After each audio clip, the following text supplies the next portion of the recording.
मैं प्रदीप कुमार आज आप लोगों के सामने भाग 3 का जो शेष बचा रह गया था वो आज आप लोगों के सामने उसका उल्लेख या व्याख्या करेंगे। उसमें बताए थे ट्रेलर अभी दिखाए थे, उसके बाद बोले थे कि आप लोगों को पिक्चर बाद में दिखाई जाएगी। इसलिए आज हम जो उसमें आपको टोटल भाग 3 का जो बताया गया था, भाग 3 में आप लोगों को मौलिक अधिकार बताया गया था।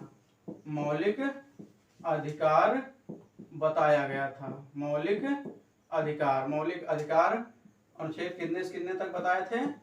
अनुच्छेद 12 से 35 तक इसका उल्लेख किया गया था। जैसे आपको यह बताया गया था कि भाग 3 में आपको हमने कितना बताया था? 6 मौलिक अधिकारों का उल्लेख कराया था। अगर आपको 6 ना याद हुए हैं तो आप ऐसे याद करिए कि जिम में लोग कितना पैक बनाने जाते हैं? 6 पैक बनाने जाते हैं। तो हमारे पास 6 पैक तो नहीं है, तो हमारा 6 पैक क्या होगा? ये मौलिक अधिकार ही हमारा क्या होगा? 6 पैक मौलिक अधिकार होंगे। इससे आप याद आसानी से कर सकते हैं। 6 पैक से 6 मौलिक अधिकार टोटल कितने दिए गए हैं? हमें 6 मौलिक अधिकार दिए गए हैं। आपको 6 मौलिक अधिकार का उल्लेख करके दिखाया गया था। जैसे आपको पहला बताया था समता का अधिकार, स्वतंत्रता का अधिकार, शोषण के विरुद्ध अधिकार, धार्मिक और स्वतंत्रता का अधिकार, शिक्षा और संस्कृति का अधिकार, संवैधानिक उपचारों का अधिकार, ये आपको बताया गया था। एक बार लिख भी देते हैं। समता का अधिकार, समता का अधिकार, स्वतंत्रता का अधिकार, स्वतंत्रता का अधिकार, स्वतंत्रता का अधिकार, स्वतंत्रता का अधिकार, शोषण के विरुद्ध अधिकार, शोषण के विरुद्ध अधिकार, शोषण के विरुद्ध अधिकार। चौथा क्या बताए थे? धार्मिक स्वतंत्रता का अधिकार, धार्मिक स्वतंत्रता का अधिकार, धार्मिक स्वतंत्रता का अधिकार। पांचवा क्या बताया गया था आपको? पांचवा बताया था शिक्षा और संस्कृति का अधिकार, शिक्षा और संस्कृति का अधिकार, शिक्षा और संस्कृति का अधिकार, शिक्षा और संस्कृति का अधिकार। छठा क्या बताए थे? संवैधानिक उपचारों का अधिकार, संवैधानिक उपचारों का अधिकार, संवैधानिक उपचारों का अधिकार। तो ये आपको 6 मौलिक अधिकार बताए गए थे।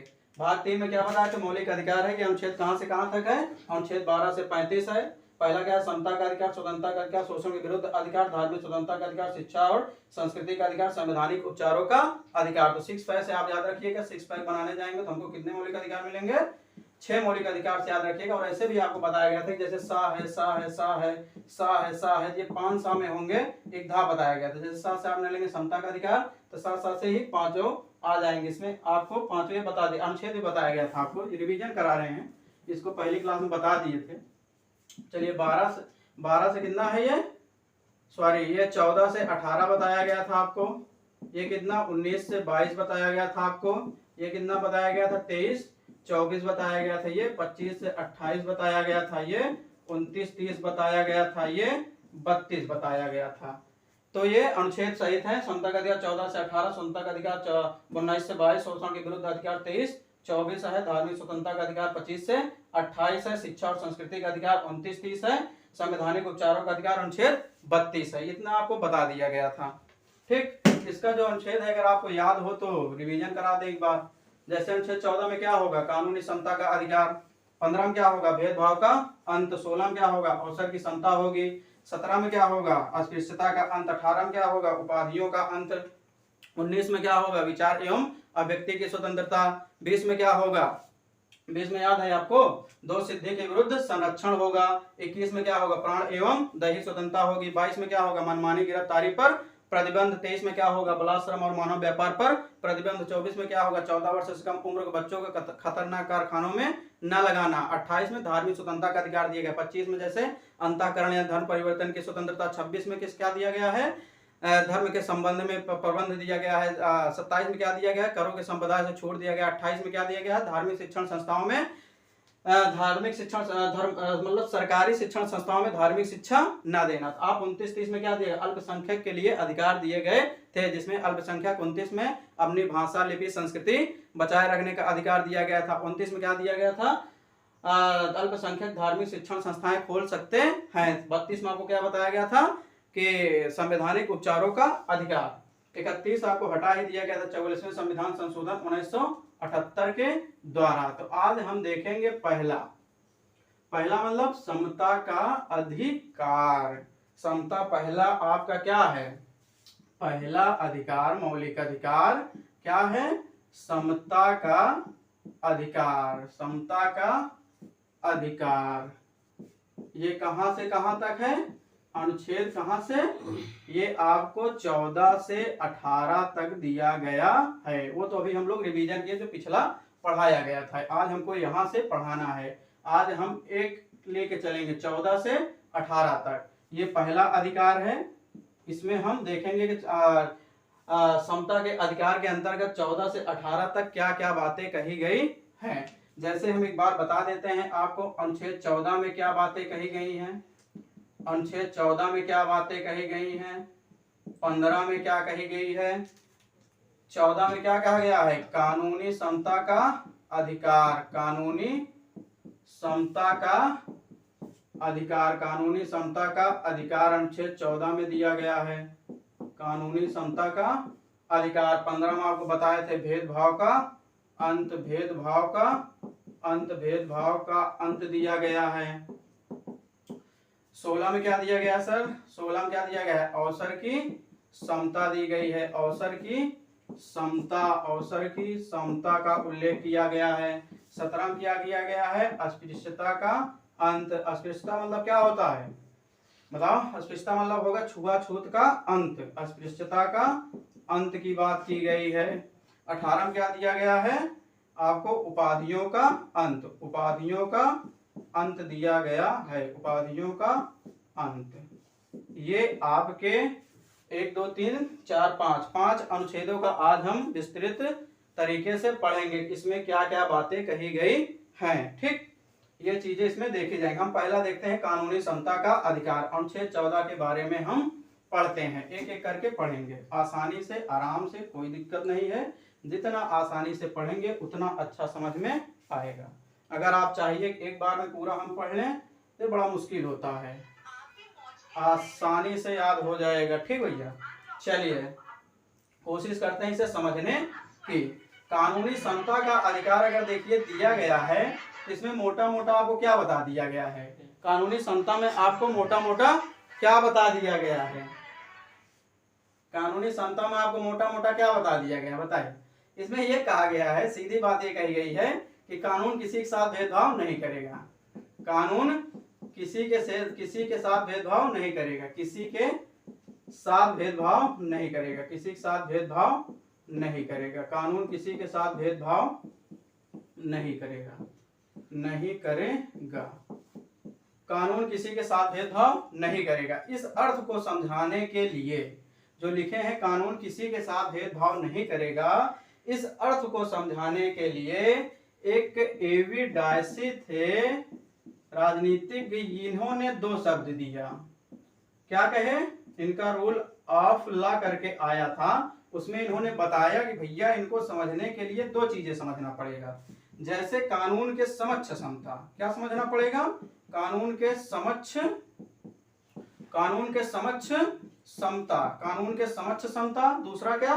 कानून के समान संरक्षण। कानून का समान संरक्षण। कानून का समान संरक्षण। कानून का समान संरक्षण।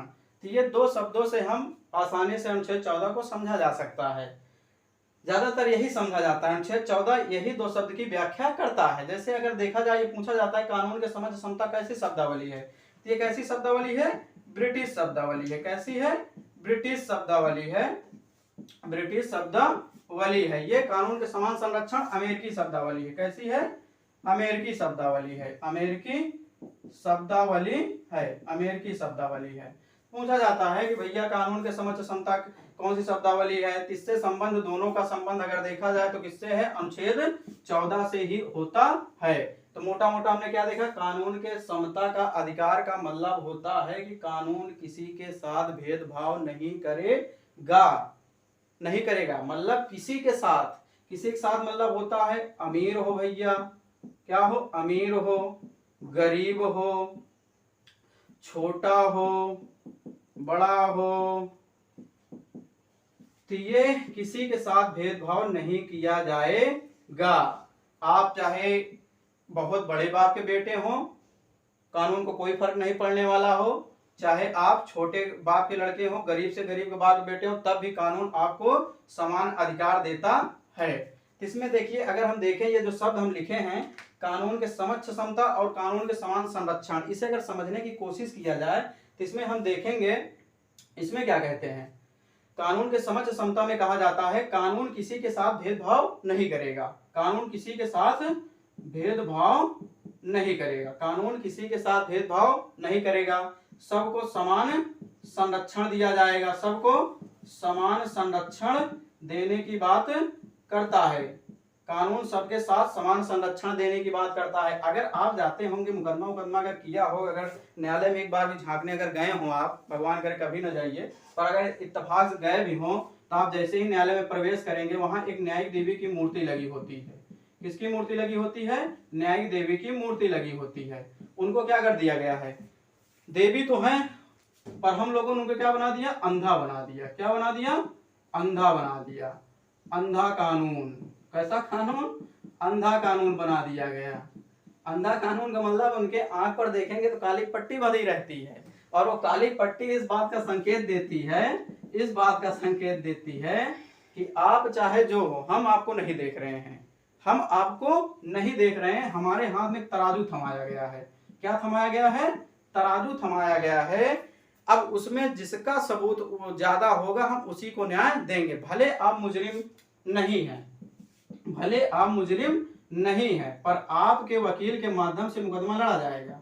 वकील के माध्यम से मुकदमा लड़े जाएगा। मुजरिम आप नहीं है, पर आपका वकील सिद्ध कर देता है कि आप मुजरिम हैं या मुजरिम हैं, या दूसरा वकील, दो वकील लड़ेंगे ना, दो वकील रहेंगे, तो ये पक्ष और विपक्ष, अगर विपक्ष वाला आपको सिद्ध कर देता है कि आप मुजरिम हैं, तो कानून आपको मान लेगा आप मुजरिम है, या आप इसे सिद्ध कर दीजिए कि आप मुजरिम हैं, तो कानून मान लेगा कि आप मुजरिम हैं। तो यहाँ क्या सीधा बात समझे, न्यायिक देवी की मूर्ति पे क्या बांध दिएगा? पट्टी बांध दी गई, जिससे कह दिया जाता है कानून के अंदर हम कुछ नहीं देखते हैं, हमें सिर्फ न्याय देना आता है। आप कौन है, क्या है, इससे हमसे लेना देना नहीं है। ठीक, ये कानूनी समता का, समक्ष के समता का अधिकार है। अब हम कानून के समान संरक्षण शब्दावली का मतलब समझने की कोशिश करेंगे। यहाँ देखिए, समान संरक्षण का मतलब ये होता है, एकदम मोटा मोटा ये बताया गया है, कानून समानों के साथ समान व्यवहार करेगा। कैसे करेगा? समानों के साथ समान व्यवहार, समानों के साथ समान व्यवहार करेगा, समान व्यवहार, और असमानों के साथ असमान व्यवहार करेगा। असमानों के साथ असमान व्यवहार करेगा, असमान व्यवहार करेगा। इसका मतलब क्या है? समझिए, इसका मतलब क्या? समानों के साथ समान व्यवहार, असमानों के साथ असमान व्यवहार, इसका मतलब क्या हो सकता है? देखिए, जैसे आप अगर कहा जाए कानून समानों के साथ समान व्यवहार करेगा, जैसे आप मान लीजिए क्लास हम चलाते हैं, क्लास में लड़के लड़कियां सभी बैठते हैं, सब बैठते हैं, हमें कोई दिक्कत नहीं है, ना लड़कों को ना लड़कियों को, पर एक जगह लड़के ऐतराज करते हैं, भैया काहे लिए लड़कियों को आगे बैठा दिए, सब लड़कियों को आगे काहे बैठा दिए, सबको समान अधिकार है तो आप पीछे बैठाओ, सबको साथ में बैठाओ। अरे भैया, साथ में नहीं बैठा जा सकता है। बात यही कही जा रही है कि ऐसे समझिए कि समानों के साथ समान व्यवहार, असमानों के साथ असमान व्यवहार। इसका मतलब ये है कि आप लड़के हैं, सब समान में बैठिए, लड़के जहाँ हैं एक तरफ बैठा जाए और दूसरे तरफ लड़कियां हैं उनको आगे बैठा लिया जाए। तो ये मतलब हो, जैसे विकलांग हैं, अब लीजिए विकलांग, जो विकलांग हैं, विकलांग को अब क्या आपके साथ वो दौड़ सकते हैं? आपके साथ नहीं दौड़ पाएंगे ना, तो उनको कुछ आरक्षण दे दिया जाता है, आरक्षण दे दिया जाता है, या यूं कह लीजिए कि उनको संरक्षणात्मक तरीके से आरक्षण देने की कोशिश की जाती है। कैसे? संरक्षणात्मक या युक्त कह लीजिए, या इसी को नैसर्गिक न्याय के अनुकूल कहा जाता है। इसे कई शब्दों में समझ सकता है। जैसे हम बताए, संरक्षणात्मक भेदभाव, संरक्षणात्मक भेदभाव, संरक्षणात्मक भेदभाव, ये कैसा भेदभाव है भैया? युक्त भेदभाव, युक्त भेदभाव, बात वही है, युक्त भेदभाव। ठीक, इसी को अगर हम दे दें नैसर्गिक न्याय के अनुकूल, नैसर्गिक न्याय के अनुकूल, तो बात वही है। संरचनात्मक भेदभाव का क्या मतलब हो सकता है कि हम जो सामाजिक आर्थिक रूप से थोड़े पिछड़े हैं, जो सामाजिक आर्थिक रूप से थोड़े पिछड़े हैं, राज्य उनको क्या दे सकता है, ऐसा भेदभाव कर सकता है। संरचनात्मक युक्त नैसर्गिक न्याय के अनुकूल वो भेदभाव कर सकता है। जैसे आप कभी ये समझिए, आप बस में जाते हैं तो महिलाओं के लिए सीटें क्या होती हैं, आरक्षित होती हैं। क्या होती हैं, महिलाओं के लिए सीटें आरक्षित होती हैं, सीटें आरक्षित होती हैं। अब वहां आप लड़ नहीं सकते हैं कि भैया जब बस एक है तो सीट का है आरक्षित कर दिए, ऐसा नहीं होगा। महिलाओं के लिए सीटें आरक्षित होंगी। यहाँ सामाजिक स्थिति को देखते हुए, आर्थिक स्थिति को देखते हुए दलितों के लिए भी आरक्षण दिया जा सकता है। ये हम भेदभाव नहीं कह सकते हैं कि ये भेदभाव है, क्योंकि इन्हें समाज में सबसे नीचे का तबका माना जाता है और इनको विकास की मुख्य धारा से जोड़ने के लिए इनको ऐसे भेदभाव या संरचनात्मक भेदभाव दिए जा सकते हैं ताकि ये विकास की मुख्य धारा से जुड़ सके, ताकि ये विकास की मुख्य धारा से जुड़ सके। हम इसमें यह नहीं कह सकते हैं कि इनमें भेदभाव किया जा रहा है। और विशेष सामाजिक स्थिति को देखते हुए भी भेदभाव किया जा सकता है। जैसे विशेष सामाजिक स्थिति को देखते हुए कैसे समझिए, विशेष सामाजिक स्थिति को देखते हुए कैसे भेदभाव किया जा सकता है। विशेष सामाजिक स्थिति को देखते हुए देखिए, बिहार में हम कह देते हैं शराबबंदी है। कैसा कहते हैं, बिहार में क्या है, शराबबंदी है। तो बिहार में शराबबंदी है, पर अनुच्छेद ये कहता है विशेष सामाजिक स्थिति को देखते हुए हम सैनिकों को शराब दे सकते हैं। किसको, सैनिकों को शराब दी जा सकती है, सैनिकों को शराब दी जा सकती है। तो आप जो हम बताए कानून के समान संरक्षण शब्दावली का अर्थ यही है कि कानून समानों के साथ समान व्यवहार, असमानों के साथ असमान व्यवहार करा जाएगा। इसका अर्थ है कि सभी को समान संरक्षण दिया जाएगा, किसी के साथ भेदभाव नहीं किया जाएगा। मोटा मोटा हम आपको रूप बता दिए थे। कानूनी समता का अधिकार यही होता है, कानून किसी के साथ भेदभाव नहीं करेगा, कानून के नजर में कोई छोटा बड़ा नहीं होता है, वो सबको समान संरक्षण देने की कोशिश करता है। पर विकास की मुख्य धारा से जोड़ने के लिए कुछ सामाजिक स्थितियों में महिलाओं, बच्चों, दलितों को संरचनात्मक या युक्त भेदभाव किया जा सकता है, पर ये इसके अंतर्गत नहीं आएगा। इसको हम बाहर से ही समझ सकते हैं कि ये समझ लीजिए, जैसे माँ होती है, उसके दो बच्चे होते हैं। एक मान लीजिए 5 साल का है, कितने, 5 साल का है, एक अभी 2 साल का है। तो उसमें सबसे ज्यादा जरूरत किसको पड़ेगी भैया, संरक्षण की। संरक्षण की सबसे ज्यादा जरूरत किसको पड़ेगी, जो 2 साल का है ना, जो 2 साल का है उसे सबसे ज्यादा संरक्षण की जरूरत पड़ेगी। अरे जो 5 साल का हो गया है उसको कैसे जरूरत पड़ेगी।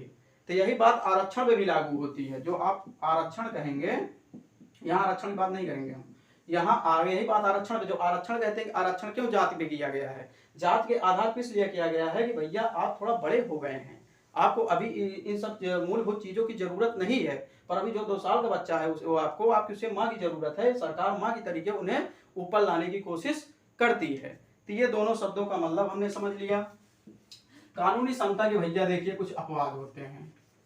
अपवाद तो समाज में हर जगह पाए जाते हैं, पर कानूनी समता में भी कुछ अपवाद होते हैं। अपवाद बताते हैं क्या होते हैं। जैसे कानूनी समता में हमने आपको बताया, कानूनी की समझ सब छोटा बड़े होते हैं, इसके लिए कोई भेदभाव नहीं होगा। 2 शब्दावलियों के आधार पर हम समझ सकते हैं, कानून के समझ समता, कानून के समान संरक्षण। दोनों शब्दावलियों का मतलब यही है कि कानून किसी के साथ भेदभाव नहीं करेगा। कानून के समझ समता का अर्थ है कि सब कानून के नजर में सब बराबर है, भैया कोई छोटा बड़ा नहीं है। इसी भाव को समझाने के लिए आप न्यायालय में जाएंगे तो वहां न्यायिक देवी की मूर्ति पर काली पट्टी बंधी दिखाई देगी, इसीलिए भैया अंधा कानून कहा जाता है। वहां कानून अंधा है, आपको नहीं पहचानता। आप जितना अच्छा सबूत पेश कर पाएंगे आपको उतनी अच्छी वहां न्याय मिलेगा। वो आपके वकील पे डिपेंड करता है कि आप कितना अच्छा लड़ सकते हैं। अब देखिए अपवाद इसका क्या हो सकता है। 14 का अपवाद क्या हो सकता है। एक तरफ कह रहे हैं कानून सबके लिए बराबर है, एक तरफ कह रहे हैं कानून सबके लिए बराबर है, और एक तरफ कह रहे हैं राष्ट्रपति को छोड़ दो भैया, राष्ट्रपति को हम कुछ नहीं बोलेंगे, राज्यपाल को हम कुछ नहीं बोलेंगे, राष्ट्रपति को हम कुछ नहीं बोलेंगे, राज्यपाल को हम कुछ नहीं बोलेंगे। मतलब राष्ट्रपति और राज्यपाल अपने पदा अवधि के दौरान, अपने पदा अवधि के दौरान अगर किसी की हत्या भी करते हैं, क्या करते हैं, किसी की हत्या भी अगर कर देते हैं तो ये इस कार्य के लिए प्रतिदायी या उत्तरदायी नहीं होंगे, उत्तरदायी नहीं होंगे। जब आप एक तरफ कह रहे हैं कानून सबके लिए बराबर है, इनको संरक्षण दिया गया है कि राष्ट्रपति या ये सबसे सम्मानित व्यक्ति होते हैं, यहाँ पे प्रथम नागरिक होते हैं राष्ट्रपति, तो इसलिए इनसे उम्मीद की जाती है कि कोई गलती करेंगे नहीं, फिर अगर भी गलती कर देते हैं तो इनके लिए इनका पदा अवधि के रहने के दौरान इनको कुछ नहीं किया जाएगा। हाँ, किया जा सकता है 2 महीने की पूर्व सूचना पर, 2 महीने की पूर्व सूचना पर सिविल मामले या जमीन जांच से संबंधित मुकदमे चलाए जा सकते हैं। सिविल मामले या जमीन जांच से संबंधित मुकदमे चलाए जा सकते हैं। जमीन जायदाद से संबंधित मुकदमे चलाए जा सकते हैं, पर क्या शर्त है? 2 महीने की पूर्व सूचना देना पड़ेगा, फिर आप ऐसा कर सकते हैं। तो ये अपवाद के रूप में देखा जाता है कि राष्ट्रपति और राज्यपाल अपने कार्यकाल के दौरान अपने कार्य के लिए प्रत्यायी नहीं होंगे। ये इस दौरान अगर किसी की हत्या भी कर देते हैं तो अपने कार्य के लिए प्रत्यायी नहीं होंगे जब तक ये पद पे बैठे रहेंगे। पद से जैसे उतरेंगे इनको 2 महीने की सूचना पर सिविल या जमीन जायदाद संबंधित मुकदमे इस पर राष्ट्रपति या राज्य पर चलाए जा सकते हैं। तो ये भी कह सकते हैं कि ये भी बचे नहीं है, जब तक पद पे बैठे हैं तब तक इनको कानून संरक्षण देगा, जैसे पद से आएंगे इनका हिसाब होगा। एक अपवाद और होता है, आपके यहाँ राजदूत होता है, जैसे मान लीजिए कोई राजदूत दूसरे देश का, राजनयिक या राजदूत नाम दिया जाता है, राजनयिक या राजदूत नाम दिया जाता है। ये मान लीजिए अमेरिका का यहाँ राजदूत है, अमेरिका का राजदूत आपके कहाँ है? भारत में है। कहाँ है? भारत में है। तब आप ये बताइए, क्या इस राजदूत अगर कोई अपराध करता है, अगर कोई ये अपराध करता है, कानून इसका 14 का उल्लंघन करता है, तो क्या होगा? बताइए क्या हो सकता है? आप क्या ये भारतीय संविधान के जरिए इसे आप दंड देंगे? भारतीय संविधान के जरिए आप दंड देंगे कि या अमेरिकी संविधान के जरिए इसे दंड दिया जाएगा? तो ये बात याद रखिएगा, आपका भारतीय संविधान यहाँ इसे दंड नहीं दे सकता है, इसे अपने देश के कानून के अधिकार पर ही दंड दिया जाएगा। जो राजदूत या राजनयिक होता है उसे अपने देश के अनुसार, जैसे भारत का मान लीजिए अमेरिका में भी है, ये कोई कार्य यहाँ करता है तो ये अपने देश के द्वारा ही दंडित किया जाएगा, न कि भारत के द्वारा। तो इतनी बात है अनुच्छेद 14 की। तो इतनी बातें समझ सकते हैं। अनुच्छेद 14 कहता है कानूनी समता का अधिकार देता है। इसका मतलब यही है भैया, कानून के समक्ष सब बराबर होते हैं, कानून किसी के साथ भेदभाव नहीं करेगा। कुछ स्थितियों में छोड़कर, जैसे हमने बताया शराबबंदी की स्थिति में सैनिकों को शराब देना, महिलाओं की और बच्चों की सामाजिक स्थिति देखते हुए संरक्षणात्मक भेदभाव करना, दलितों को थोड़ा भेदभाव करना, क्योंकि उन्हें विकास की मुख्य धारा से जोड़ना होता है, तो थोड़ा सा संरक्षणात्मक भेदभाव किया जा सकता है, राज्य ऐसा कर सकता है। इसमें आप टेंशन मत लीजिए, आप ऐसा कोई कार्य मत करिएगा कि आपको अनुच्छेद 14 के अंतर्गत आना पड़े। अब हम देखते हैं अनुच्छेद 15। क्या देखते हैं? अनुच्छेद 15 आर्टिकल 15। ठीक, चलिए। तो इसमें देखिए भैया क्या है, क्या है? क्या है? भेदभाव का अंत है, भेदभाव का अंत, भेदभाव का अंत, भेदभाव का अंत। भेदभाव का अंत क्या मतलब हो सकता है? भेदभाव का अंत का क्या मतलब हो सकता है? जैसे देखिए कहा गया है जाति, ये चीजें आपको याद करना पड़ेगा, जाति, धर्म, लिंग, मूल वंश और जन्म स्थान के आधार पर आपसे कोई भेदभाव नहीं कर सकता है, के आधार पर कोई आपसे भेदभाव नहीं कर सकता है। जाति, आप कोई भी जाति हो, कोई आपको कुछ नहीं कह सकता, जाति शब्द सूचक से कोई आपको संबोधित नहीं कर सकता है। धर्म चाहे जो हो आपका, कोई आपको कुछ नहीं बोल सकता है कि आप मुस्लिम धर्म है, हिंदू धर्म के हैं, ईसाई धर्म के हैं, इसलिए हम आपसे बात नहीं करेंगे, ऐसा कोई नहीं बोलेगा। लिंग, जेंडर के आधार पर भी भेदभाव का अंत किया जाता है। स्त्री पुरुष में कोई भेदभाव नहीं होगा कि स्त्री हैं पुरुष हैं किनमें भेदभाव होगा, ऐसा कुछ नहीं। मूल वंश के आधार, आप जहाँ पैदा हुए हैं या आपका वंश क्या है, इनके आधार पर भी भेदभाव नहीं किया जाएगा। जन्म स्थान या निवास के आधार पर भी भेदभाव नहीं किया जाएगा। ऐसा नहीं कहा जाएगा कि आप यूपी के नहीं हैं, मध्य प्रदेश के हैं या झारखंड के कहीं के, तो हम आपसे बोलेंगे नहीं। तो आसानी से बात यही है कि आप इन आधारों पर किसी के साथ भेदभाव नहीं करेंगे। अगर ऐसा आप करेंगे तो अनुच्छेद 15 का उल्लंघन करेंगे और आप दंडित किए जा सकते हैं। क्योंकि देखिए आपकी जैसे मौलिक अधिकार हमको दिया गया है ना, मौलिक अधिकार अगर हमको दिया गया है तो जाहिर सी बात है जो व्यक्ति दूसरा है, एक हम हो गए एक दूसरा हो गया, तो अब ऐसा नहीं है कि हम ही को दिया गया है, ये दूसरे व्यक्ति को भी मौलिक अधिकार दिया गया है। ठीक, जितना अधिकार हमको 6 दिए गए हैं तो अधिकार इसी को भी 6 दिए गए ना। आप ये कह सकते हैं कि हमें अनुच्छेद 19 देता है कि 4 में व्यक्ति की स्वतंत्रता बोलने का अधिकार देता है, हम आपको गाली दे देंगे। अरे भैया आप ये सोचिए, अगर आप इसको गाली देंगे तो इसका भी तो अधिकार है ना कि आपको ये पलट के गाली दे सकता है। तो यही बात होती है ना, दोनों लोग को अधिकार है ना कि आपका अधिकार वहीं बाधित हो जाएगा जहां दूसरे का अधिकार का उल्लंघन हो जाएगा। इसलिए गरिमामय जीवन जीना चाहिए। ये नहीं है कि आप दूसरे को गाली दीजिए, ईंटा, जैसे आप ईंटा उठाएगा मेरा मौलिक अधिकार मैं मारूंगा ये ईंटा, तो वो भी तो उसके बाद ईंटा हो सकता है ना, वो भी पलट मार देगा। चलिए दोनों लोग FIR करते हैं, ठीक, फिर वहां समझा जाएगा। तो इसलिए भेदभाव का अंत किया जाता है। ठीक भैया, जैसे पहले क्या था, भेदभाव का अंत का मतलब है कि जैसे अब मान लीजिए प्राचीन इतिहास में अगर देखा जाए, प्राचीन काल में देखा जाए तो वहां वर्ण व्यवस्था बड़ी हावी थी। वर्ण व्यवस्था का मतलब क्या होता है, वर्ण व्यवस्था का मतलब होता है ब्राह्मण, क्षत्रिय, समझ लीजिए, ब्राह्मण, क्षत्रिय, वैश्य, शूद्र। ये क्या है, वर्ण व्यवस्था के अंतर्गत 4 आते हैं, ब्राह्मण, क्षत्रिय, वैश्य, शूद्र। पहले क्या था, प्राचीन काल में इन्हें माना गया था कर्म के आधार पर। कैसे माना गया था, कर्म के आधार पर वर्णों का विभाजन किया गया था। जैसे आप जैसे हम पढ़ा रहे हैं तो हम ब्राह्मण हो गए, कोई लड़ाई झगड़ा करेगा तो क्या हो जाएगा, क्षत्रिय हो जाएगा, कोई व्यापार कर रहा है तो क्या हो जाएगा, वैश्य हो जाएगा। और इन तीनों को सेवा करने वालों को क्या कह देते हैं, शूद्र कह दिया जाता है। शूद्र कह दिया। ब्रह्मा जी ने क्या कहा, ब्रह्मा मतलब ब्राह्मण वही है जो जैसे इस ऊपर के सर को क्या मान लिया गया, ब्राह्मण मान लिया गया। और क्षत्रिय क्या है, क्षत्रिय जो भुजा है उसे क्षत्रिय मान ली गई। और वैश्य क्या है, वैश्य जो उदर होता है, आपका पेट जांघ के नीचे जो ये हिस्सा है वो क्या कहलाएगा, आपका उदर कहलाने लगता है। शूद्र क्या होता है, शूद्र जो आपका पैर का भाग है वो शूद्र कहलाता है। तो ये प्राचीन काल में इसमें बड़ी जटिल समस्या थी कि ब्राह्मण उच्च वर्ग माने गए, ये उच्च वर्ग माने गए, ये भी उच्च वर्ग, ये निम्न वर्ग माना गया। और इन तीनों ने मिलकर इनके विरुद्ध खड़े हो गए। तो अरे भैया शूद्र हैं, इन दोनों की सेवा कर रहे हैं, कर्म के आधार पर बांटा गया था। पर आगे चल के हम आप देखते हैं इसे किस पे बांट देते हैं, जात के आधार पर।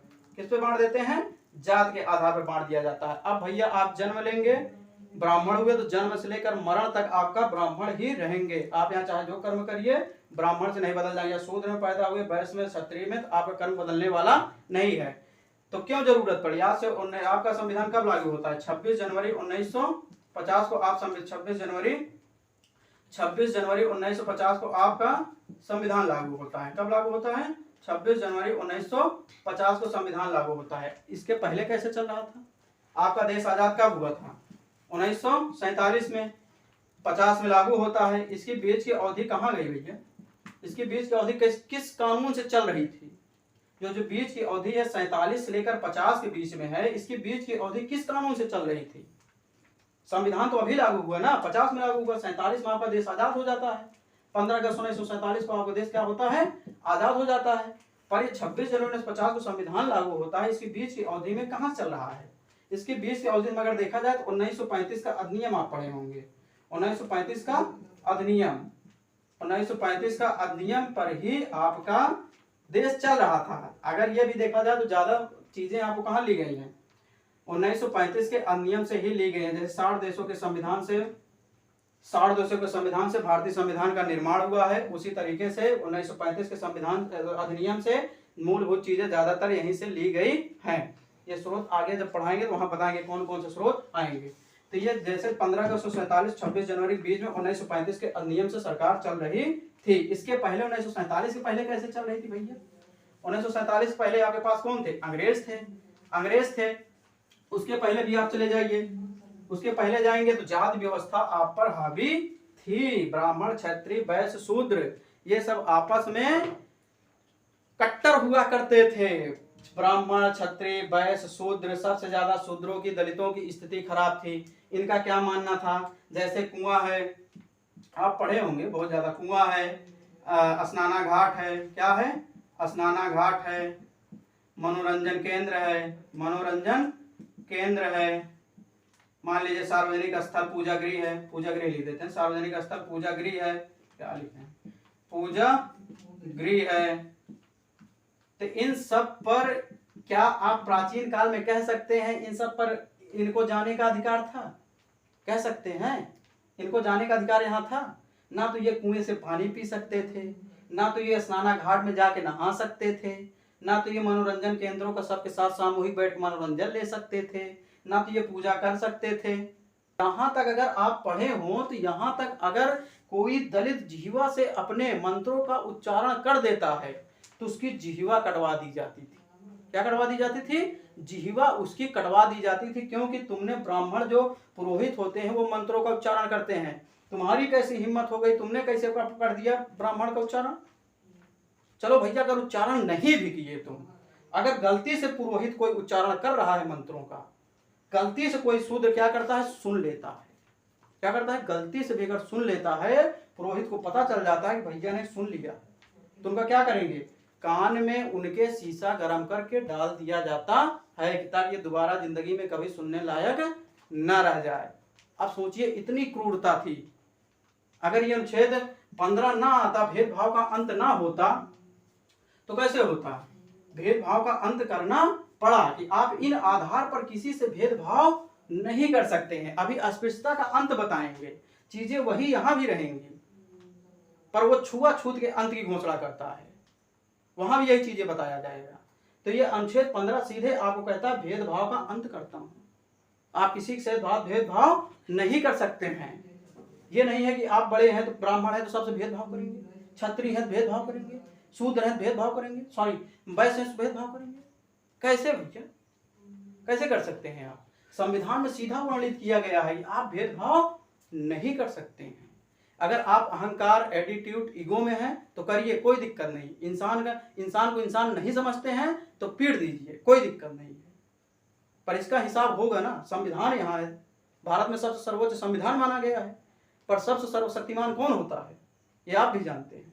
पर आप इनके साथ गलत करेंगे तो आपके साथ गलत होगा। संविधान कहाँ तक बचाएगा लोगों को, ये आप भी जानते हैं। कानून सबके लिए बराबर नहीं होता है।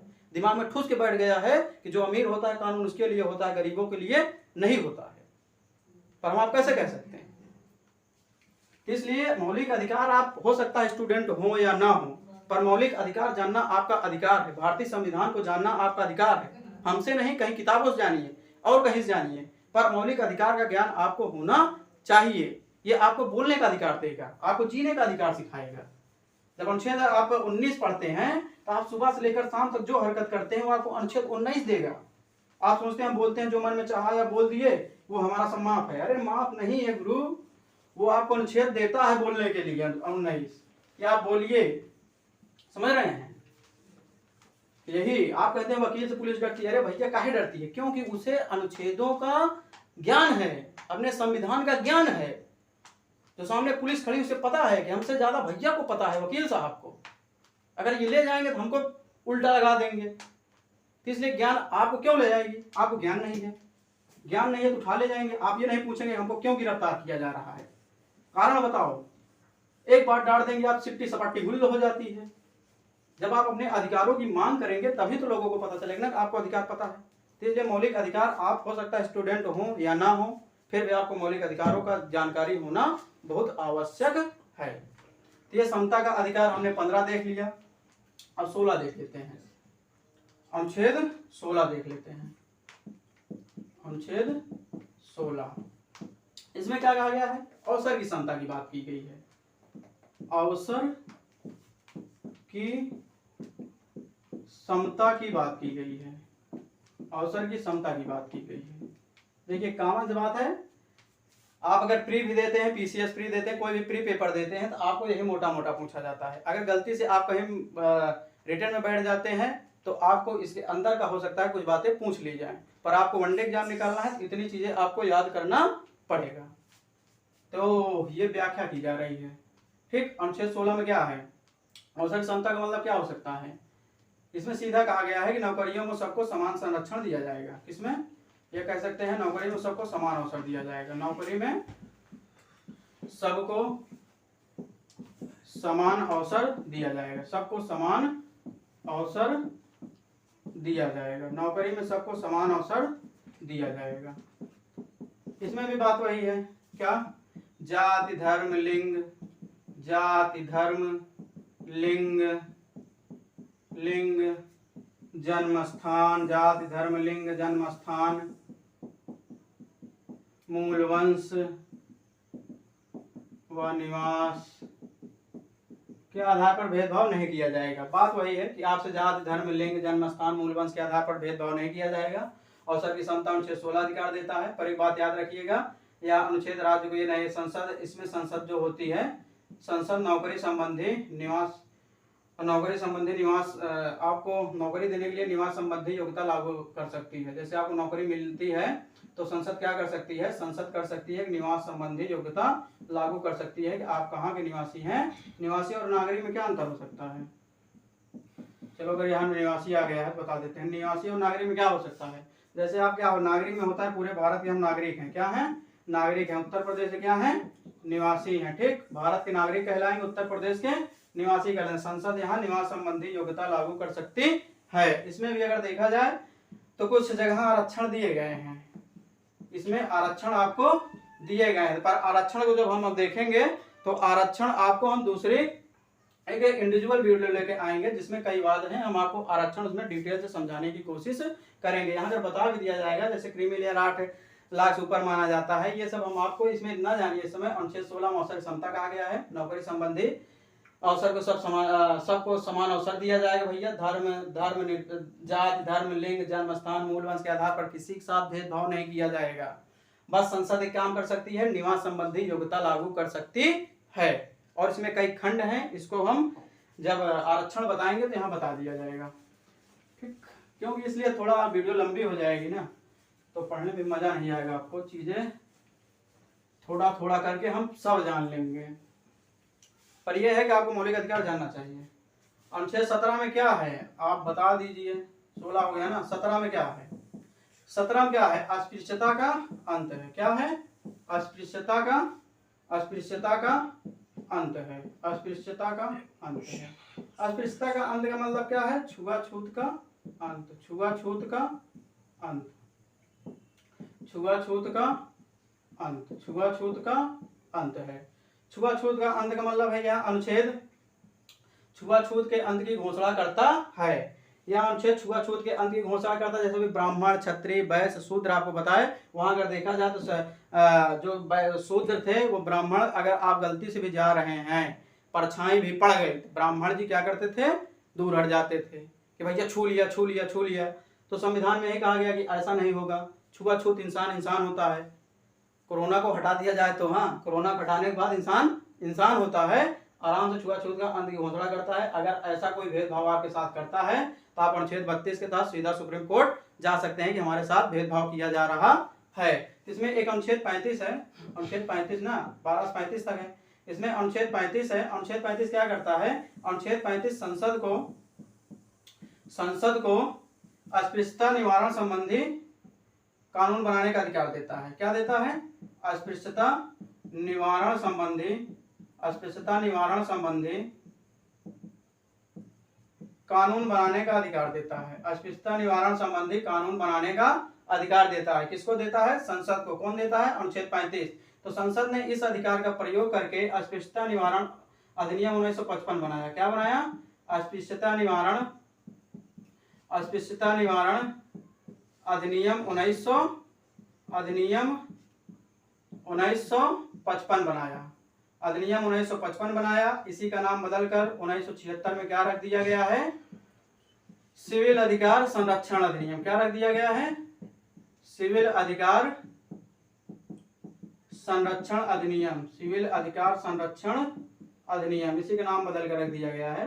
तो संसद छुआछूत के अंत की घोषणा के लिए अनुच्छेद 35 को उठाएगा, सीधा कानून बना देगा। इसलिए छुआछूत नहीं करना, ना इसे कभी भेदभाव करना, ये हमारा मौलिक अधिकार सिखाता है और संविधान भी हमें सिखाता है। तो हो गया अनुच्छेद 17। हम अनुच्छेद 17 पर, अनुच्छेद 17 में क्या है? अस्पृश्यता का छुआछूत का घोषणा करता है। इस पे संसद अनुच्छेद 35 के तहत अस्पृश्यता निवारण कानून बना सकती है, जो बना अस्पृश्यता निवारण अधिनियम 1955। इसी का नाम बदलकर 1976 में सिविल अधिकार संरक्षण अधिनियम रख दिया गया है। ये कहानी किसकी हो गई? अनुच्छेद 17 की। जो आपको समझ ना आए, कमेंट बॉक्स नीचे रखा रहता है, उसमें आप टाइप कर सकते हैं सर ये चीजें समझ में नहीं आई, आप शिकायत कर सकते हैं। शिकायत का आपको पूरा अधिकार है। ठीक, चलिए अनुच्छेद 18 देख लेते हैं। क्या देख लेते हैं? अनुच्छेद 18। अनुच्छेद 18 में क्या होता है? उपाधियों के अंत की घोषणा करता है। उपाधियों का अंत, उपाधियों का अंत की घोषणा करता है अनुच्छेद 18। उपाधि का अंत का मतलब क्या है? उपाधि का अंत का मतलब है, पहले जैसे राजा महाराजा कई प्रकार की उपाधि धारण कर लेते थे, फलाने ने दे दिया, ढिकाने ने दे दिया, तो उसे लगा लेते थे अपने।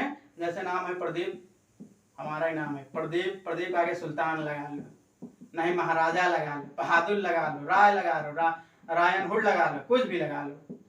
तो ये क्या होती है? उपाधि होती है। यही क्या गया, ये सब नहीं लगा सकते हो। प्रदीप आगे अपना जात सूत्र नाम लगाओ, बस बात खत्म।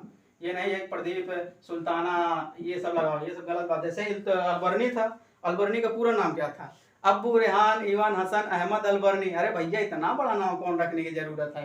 सीधा अलबर्नी है, बहुत है। अब्बू रेहान इवान हसन, अरे एक ही नाम, एक ही आदमी, इतना बड़ा नाम। तो इसलिए क्या किया गया? उपाधियों की अंत की घोषणा की गई। इससे क्या होता है? पंक्ति भेद होता है, समाज में धक्का पहुंचता है। नाम खोदे पहाड़ निकली चुहिया। अब देखने में व्यक्ति छोटा छाटा और नाम लिया, नाम उनका रख दिया जाए बहुत धाकड़ बहादुर बहादुर लगा के। अब उनको बुलाया जाए, अरे भैया लटकते हुए आएंगे, कहेंगे अरे ये क्या। इसीलिए कहा गया भैया इसे अगर उपाधि हटा दे यार, उपाधि किसी काम की नहीं है। पर एक बात कही गई कि आप अगर उपाधि हटा देते हैं तो उपाधि पाने के लिए लोग थोड़ा काम वाम करते हैं, नाम हम करते हैं। किसमें किसमें करते हैं? जैसे मान लीजिए आपका क्या हो जाएगा? साहित्य हो जाएगा। क्या हो जाएगा? साहित्य हो जाएगा, कला भी हो जाएगा, खेल भी रख सकते हैं, समाज सेवा भी रख सकते हैं। क्या रखते हैं? समाज सेवा भी रखते हैं। तो इन सब कार्य के लिए अगर आपको उपाधि दी जाती है, कौन कौन सी उपाधि दी जाएगी? जैसे भारत रत्न आपको दिया जा सकता है। क्या दिया जा सकता है? भारत रत्न, पद्म विभूषण दिया जा सकता है, पद्म विभूषण दिया जा सकता है, पद्म क्या, पद्म भूषण दिया जा सकता है, पद्म श्री दिया जा सकता है। ये सब उपाधि दी जा सकती है। इन सब क्षेत्रों में आपको ये सब उपाधि दी जा सकती है आपका मनोबल बढ़ाने के लिए। पर इसका मतलब ये नहीं है भारत रत्न दे दिए, पद्म विभूषण दे दिए तो आप क्या करिए? सचिन तेंदुलकर भारत रत्न, प्रदीप भारत रत्न, अरे हमको मिलेगा नहीं, मतलब प्रदीप ये तो आप इसको लगा नहीं सकते हैं। रखे रहिए लेके, इसको लेके रखे रहिए, पर इसको लगा नहीं सकते हैं। तो यह क्या होगा? पुरस्कार से संबंधित आपको ये उपाधि दी जा सकती है। यहाँ उपाधि के अंत की घोषणा की बात नहीं करती है। एक जगह और है जो उपाधि के अंत की घोषणा नहीं करेगी, एक जगह क्या, दो जगह है। देखिए जैसा क्या शिक्षा में आपको उपाधि दी जा सकती है, और किसमें? सेना में आपको उपाधि दी जा सकती है।